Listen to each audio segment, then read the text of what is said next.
Darbhanga junction से सभी ट्रेनों के रद्द किए जाने की वजह से उड़ानों की टिकट के लिए हुई मारामारी शुरू। टिकट के दामों में हुई कई गुना बढ़ोतरी।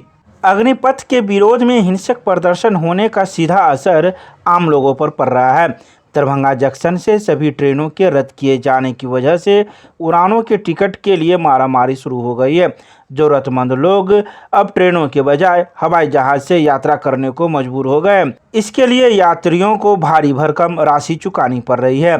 दिल्ली, मुंबई, बेंगलोर जाने के लिए सामान्य दिनों में 5 से 7 हज़ार रुपये मिलने वाले टिकट के लिए अब लोगों को 10 हज़ार रुपये से अधिक की राशि भुगतान करनी पड़ रही है।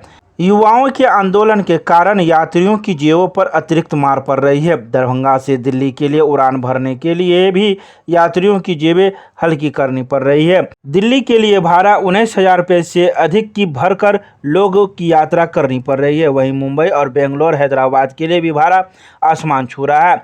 मुंबई के लिए 11,236, बेंगलोर के लिए 10,486 रुपये, हैदराबाद के लिए 8,656 रुपये व्यय करने पड़ रहे हैं। वहीं दूसरी ओर 19 जून को भी विभिन्न उड़ानों का भाड़ा आसमान छू रहा है। दिल्ली के लिए फिलहाल 17,000 रुपये से अधिक टिकट के दाम हैं, तो वहीं मुंबई और बेंगलुरु के लिए 10,000 रुपये से अधिक टिकट के दाम देने पड़ रहे हैं। हैदराबाद के लिए लोगों को 9,000 रुपये से अधिक की राशि चुकानी पड़ रही है।